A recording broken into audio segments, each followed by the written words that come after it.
Pakistan is having. The impact of the floods, the impact of the strong U.S. dollar against your economy, and I understand the needs for Toastmasters International to raise its dues. Do I have an answer for you today? I don't. But I hear you and empathize. And I understand better today than I did a week ago what the impact is here. And what I'm committed to do is looking for solutions. Can I promise you what those solutions will be? Absolutely not. I'm the president, I'm not the dictator. Okay? I have one voice out of 20 on the board, 19 of whom have votes. But we're going to look for solutions. Because it's not just Pakistan that's impacted by this. It's Sri Lanka, it's Bangladesh, it's Nepal, it's many countries in sub-Saharan Africa, many countries in Eastern Europe, the Philippines. We have other countries around the world that are being impacted. And we have to understand what can we do, what makes sense for the organization when we have a monolithic cost structure where everyone is centered in the United States and our cost, it actually costs us more to support you here in Pakistan than it does to support people in the United States. So as a business owner, that's a tricky place to be in, right? But we're gonna look for solutions. I don't know what they're gonna be, but we're gonna look and we're gonna find something that should help.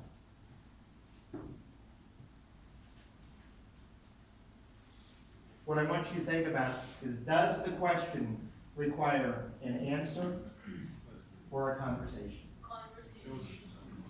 Sometimes. But sometimes it does require an answer. I mean, if you're a charter accountant and a junior accountant comes up to you and goes, how do I record this transaction? They need an answer.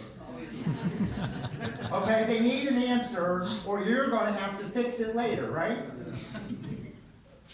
Okay, so sometimes it requires an answer, and a great question to ask, and not in a smart, aleck way, but a great question to ask is after you've done the listening, say, are you looking for advice?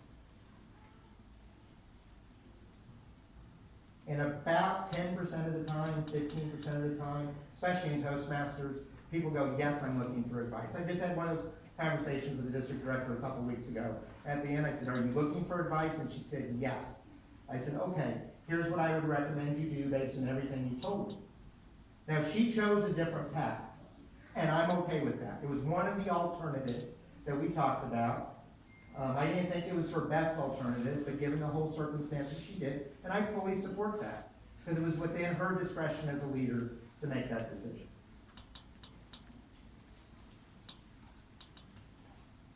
All right, let's get a little closer. I think it's the battery. Okay. This is a big one. It's really easy most of the time to forgive other people, right?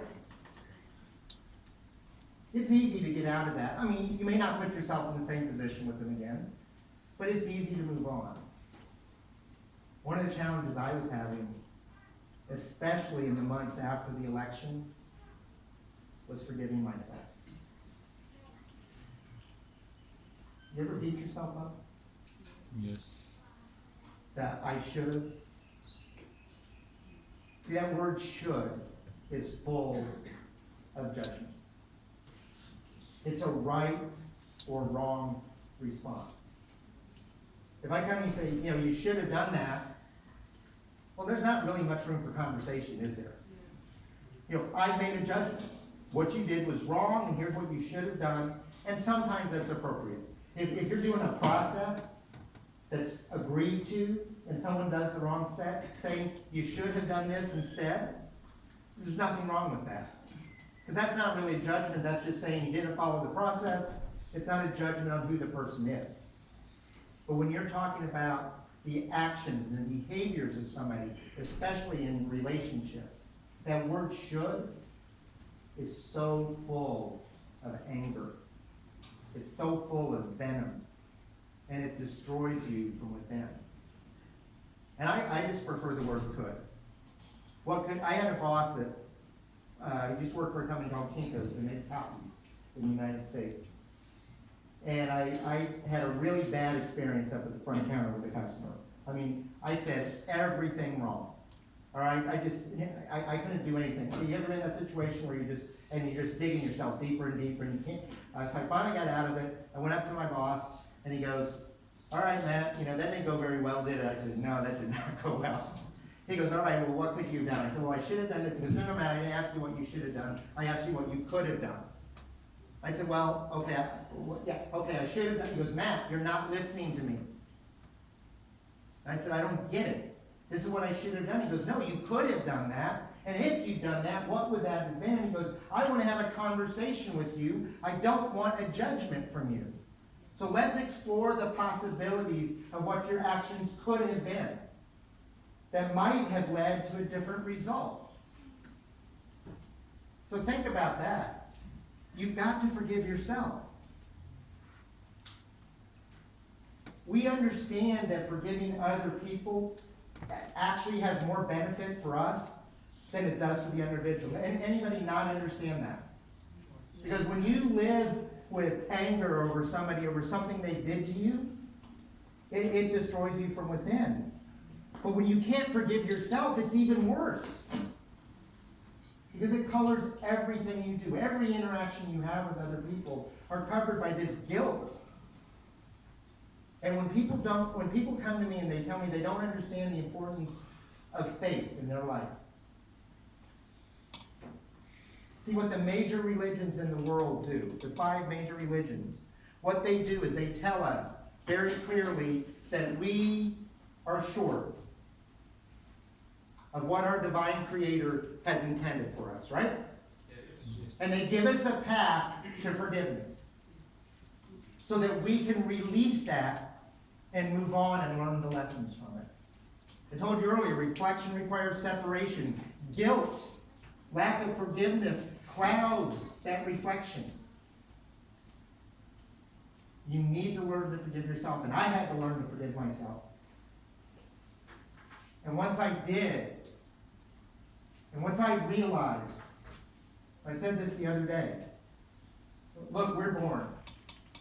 We're born a blank slate. And our parents, they shared their life lessons, which, for you younger people, some of them were out of touch, right? Okay, we don't have any teenagers here. They would be enthusiastically saying yes, that their parents are out of touch. But then we go to school, and we get different lessons and different life lessons, and some of those conflict with the lessons our parents told us. And then we get into grades 8, 9, 10, 11, and our peers start to have an influence on us. And boy, do their messages differ from what everyone else has told us. And then we go to our houses of worship. And our religious leaders give us messages that sometimes conflict with what our parents and our teachers and our peers have told us. And then, oh my goodness, we go to work. And we get a whole, and it's confusing. And I think the vast majority, other than people who have deep-seated psychological problems, are just doing the best they can. They're just trying to figure out this thing we call life and how to navigate it the best they can. And when you realize that about other people, hold a mirror up. And if you're willing to tell yourself this every day, I'm doing the best I can. Tomorrow I can be better. Remember that. Today I can be better. Tomorrow I will be better. Because you're doing the best you can. Does that mean we make bad decisions? Oh yeah. Absolutely. Does that mean we're going to not let other people down? No, we're going to let other people down at times. But we're doing the best we can. I truly believe that. And if you don't believe you're doing the best you can, talk to those around you. Look at their lives and use that as an inspiration. Learn to forgive, and forgiveness starts with you.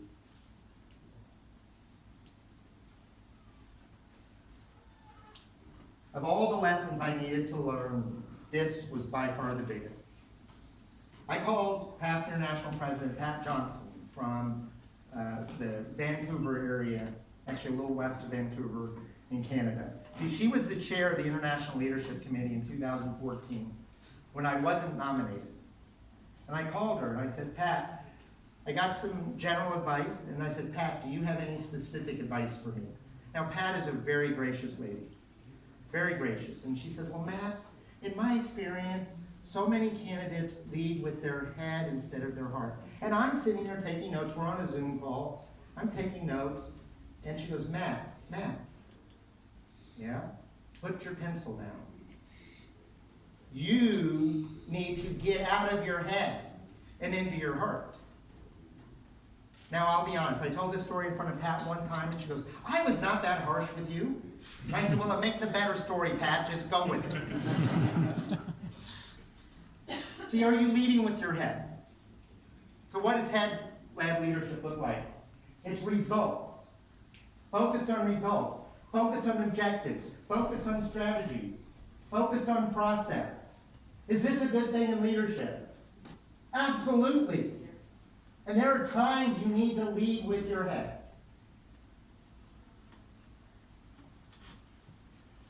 Are you leading with your hands? What's leading with your hands look like? It's about work. It's about production. Are you doing the work with the team? Are you leading by example? Task-oriented, high standards. Is this good as a leader? Yes. Absolutely. There are times where you just got to pick up and shovel them in order. Okay? Pastors, and I'm pretty sure imams do the same thing. When you bring, okay, I'll tell my story from a Christian church. You tell me if it reflects what you would see. You know, do you bring in food and have everyone bring in food? We have carry-in dinners? Yeah. All right? The pastor eats last. Does the imam eat last? Most of them? All right? So in the Christian church, the pastor eats last. Because the pastor, as the shepherd, as the leader of the flock, is the one who makes sure everyone else is taken care of first. All right? That's high standards. That's leading with your hands. That's important. But the real question is, are you leading with your heart? See, leading with your heart is focusing on people, focusing on relationships, focusing on the connection between them.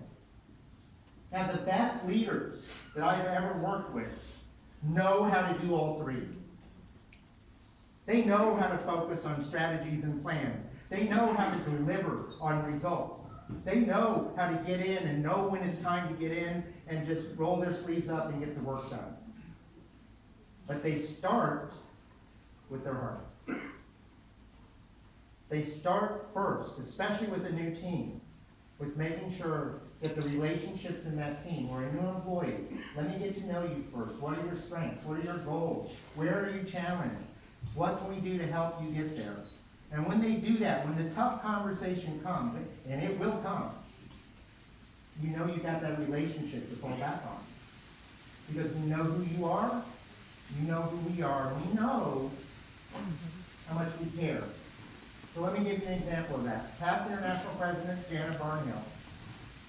I called her while I was running the second time. And I asked her a very dangerous question. Have you ever asked someone a dangerous question? Like you think you want the answer, but you're not really sure you want it? And I went, Jana, I said, what I'd like to know, you've observed me for a number of years. She came to visit my district when I was district governor as our special guest, like I'm here in Pakistan today. And I said, Jana, you've observed me. What do you think is holding me back that you don't think I'm aware of? Like I said, dangerous question, right? And boy, did she give me an answer. She said, man, I don't think you take the organization seriously. Like, what are you talking about? What are you talking about? I made 500 phone calls to district leaders the last time I ran. I put in countless hours. I've lost sleep over Toastmasters. I've spent time away from my family with their support to support Toastmasters. What do you mean I'm not serious about the organization? She said, man, it's the way you come across. That this is just a game for you. That you're trying to win the game. And boy, I had to think about that.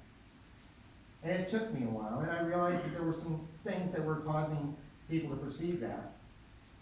And the next year when I ran in Washington DC, she was there, and I was like, Deanna, do you see that now? She goes, oh no. Oh no. Because you're serious about this organization, you're running for the right reasons. And it was a very quick change, but it made all the difference. So what I want you to remember today is start with your heart. When you're in a new team, start with your heart. Now for your district leaders out here today, this is the time to lead with your head and your hands. Because if you haven't created the relationships with the people on your team by now, the time you've got left between now and the end of June is very short to do that. So this is a time where your hands really come in. And if it means an area director is not doing their job, you may have to step in, division directors. If the division director is not doing their job, then if you may need to step in. You may need to recruit other people to step in.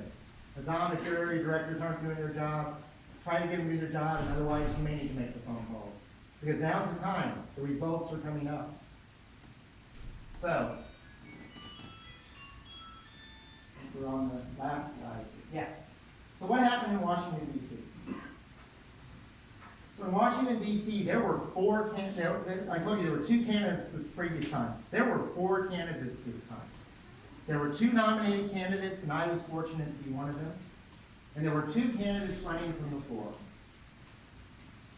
And Sunday. Sunday's a huge day at the International Convention for candidates because we will meet with 40 to 45 district leader teams from around the world over 12 hours.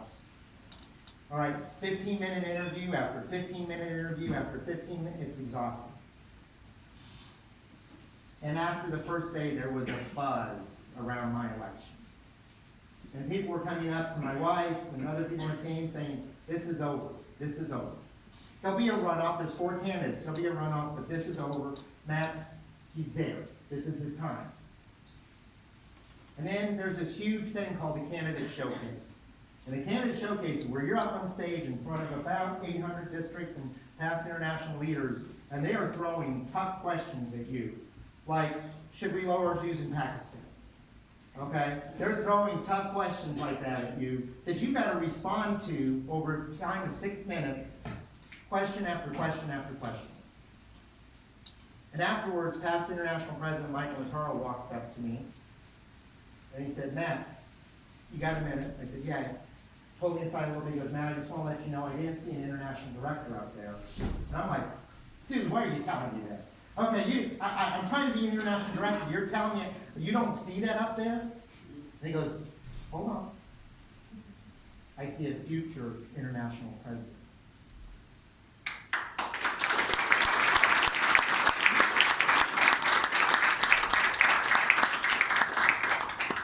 And I, even though he didn't mean that as a challenge, I took that as a challenge to operate to that level.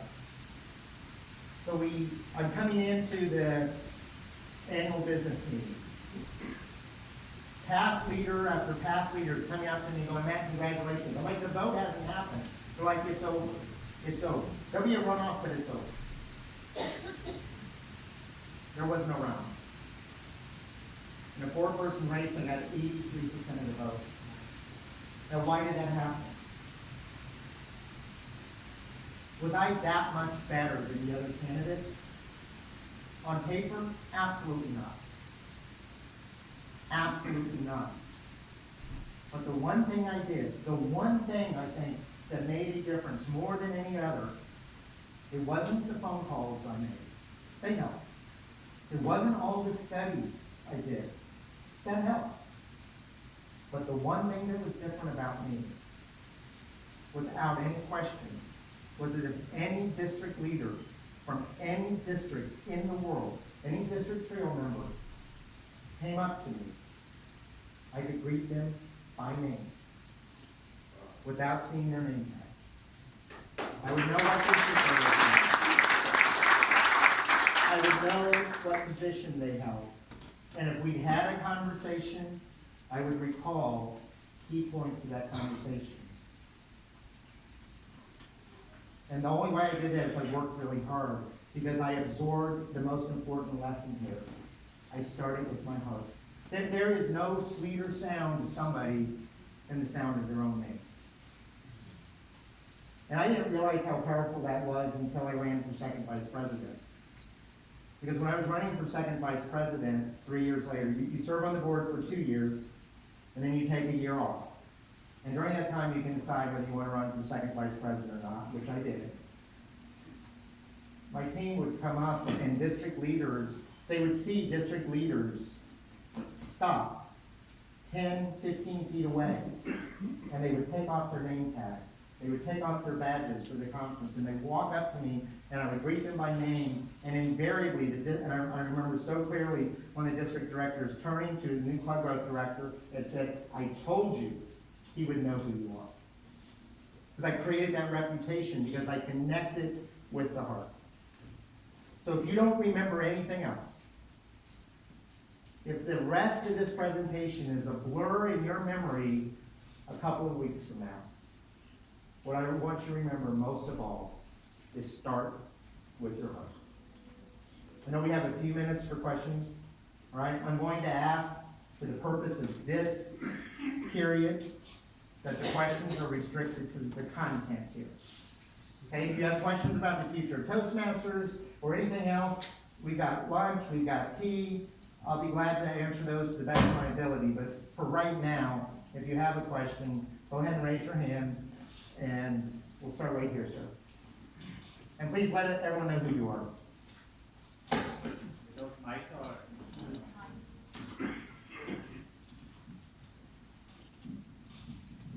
First, Matt, am I audible? Yes. First, Matt, you are more important than the US president.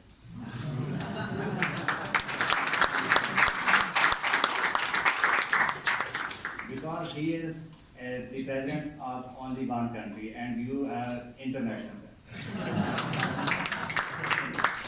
That way your wife, your better half is international first lady. That's right. Second, I am very thankful to you for sharing the secrets. Reflection requires separation. So I am seriously considering separation from my wife. False reflection. The question is, how Toastmasters impacted your journey of life? Toastmaster, okay. I'm not a person who subdivides my life into sections and tries to balance it. I look at myself as a whole integrated being that is greater than the sum of all of the things I do. And I hope you do the same. All right? So when people are like, oh, your Toastmasters life, no, that's my life. Toastmasters is my life. Scouting is my life. My family is my life. My work is my life. They're not separate lives. All right? I'm not separate people. I'm the same person in all of those. And everything, every single thing I've learned in Toastmasters has had positive impact in other areas of my life. My kids can get under your skin, right? All right, I can remember the shouting matches with my son and my daughter as they grew up, especially my daughter. All right? My relationship with my daughter, I don't think has been better in a long time.